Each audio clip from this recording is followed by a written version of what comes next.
Assalamualaikum warahmatullahi wabarakatuh. Perkenalkan, nama saya Rahmasari, mahasiswi Pendidikan Bahasa Indonesia Angkatan 2019 Lokal A1. Pada video kali ini saya akan menjelaskan secara singkat tentang materi skemata. Pada dasarnya, teori skemata ialah teori tentang pengetahuan, bagaimana pengetahuan itu disajikan, dan tentang bagaimana sajian itu memberikan kemudahan dalam memahami pengetahuan itu. Singkatnya, suatu skema merupakan struktur data yang mewakili konsep-konsep generik yang tersimpan dalam ingatan. Sebagai bagian dari skemata, sebuah skema dipandang sebagai bagian dan konsep yang bersangkutan sekaligus wujud prototipe teori makna.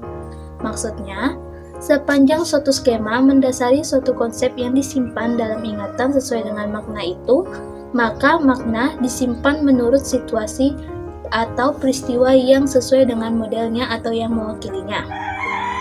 Saya akan menjelaskan tentang skemata sebagai pentas. Struktur intern suatu skema pada dasarnya sesuai dengan naskah suatu pentas. Pada sebuah pentas, para pelaku dapat diperankan oleh aktor maupun aktris yang berbeda pada waktu yang berbeda pula, tanpa mengubah sifat-sifat dasar pentas itu. Dan demikian juga skema yang mempunyai variabel-variabel yang dapat diasosiasikan dengan aspek-aspek yang berlainan dalam lingkungan pemakaiannya. Seperti juga penulis naskah pentas yang sering menentukan sifat-sifat para pelaku dalam pementasannya, seperti umur dan jenis kelamin. Demikian pula sebagai bagian rincian suatu skema, kita dapat menghubungkan pengetahuan kita tentang variabel skemata itu. Pengetahuan seperti nilai khusus variabel dan hubungan diantaranya disebut kendala variabel. Kendala variabel itu mempunyai dua fungsi yang penting dalam teori skema. Yang pertama yaitu kendala variabel dapat digunakan untuk mengenali berbagai aspek situasi dengan variabel skema. Yang kedua yaitu kendala variabel dapat berfungsi sebagai unsur atau nilai yang diperlukan dalam membuat terkaan awal bagi variabel yang nilainya belum diketahui. Selain persamaan itu, terdapat juga perbedaan antara skema dan pentas yang juga perlu diamati. Yang penting dalam hal ini ialah tingkatan abstraksinya. Dalam penggambarannya, skema jauh lebih abstrak daripada yang digambarkan dalam sebuah pentas. Selain itu, kalau suatu pentas biasanya lebih menonjolkan manusia dan tindakannya, suatu skema dapat juga menampilkan berbagai peristiwa dan objeknya. Selanjutnya yaitu struktur pengendalian skemata. Terdapat dua sumber dasar yang dapat digunakan untuk mengaktifkan skemata yang masing-masing diacu sebagai pengaktifan atas ke bawah atau top down dan pengaktifan bawah ke atas atau bottom up. Ada juga sebagian ahli yang membedakan kedua sumber itu dengan menggunakan istilah pengaktifan konsep dan pengaktifan data. Pengaktifan bawah ke atas bermula dari rincian menuju ke keseluruhan. Begitupun sebaliknya, pengaktifan atas ke bawah bermula dari keseluruhan menuju rincian. Dalam menentukan dan memahami suatu skema yang relevan, struktur pengendalian skemata memainkan peranannya.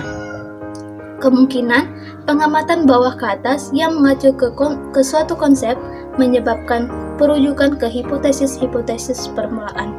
Setelah proses bawah ke atas itu diaktifkan, skemata atau skema tingkat batas dibangkitkan. Skemata itu akan menyebabkan pengaktifan atas ke bawah yang mungkin berhubungan dengan hal yang dibahasnya.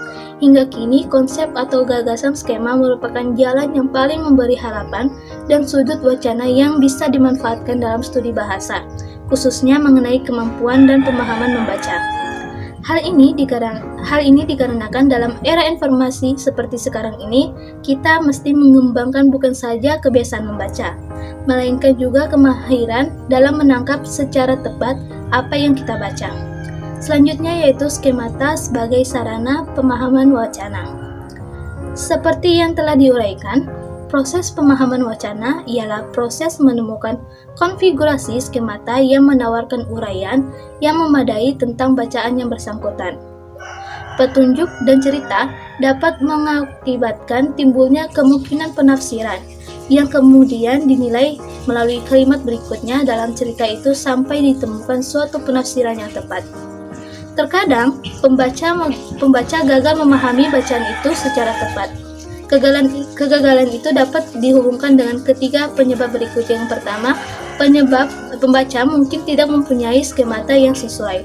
Dalam hal demikian, ia memang tidak dapat memahami konsep yang dia sampaikan.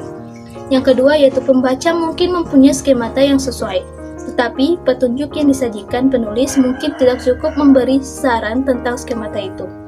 Hal itu berarti pembaca tidak akan memahami wacana, tetapi dengan petunjuk tambahan yang sesuai, mungkin akhirnya dia akan memahami bacaan itu. Dan yang ketiga yaitu pembaca mungkin mendapatkan penafsiran wacana secara tetap, tetapi mungkin tidak menemukan apa yang diinginkan oleh penulisnya.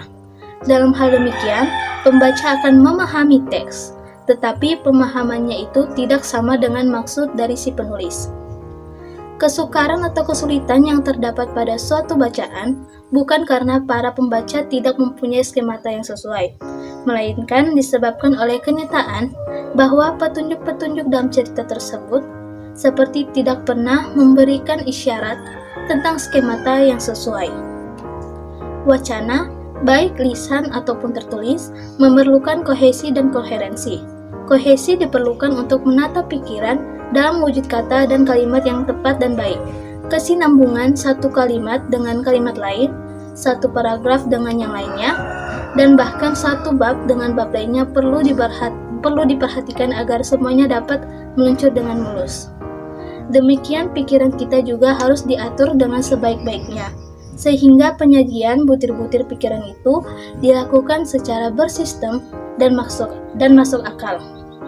Tanpa penataan pikiran yang rapi dan bersistem serta bernalar, koherensi tidak akan tercapai. Sekian materi dari saya, kurang dan lebihnya mohon maaf.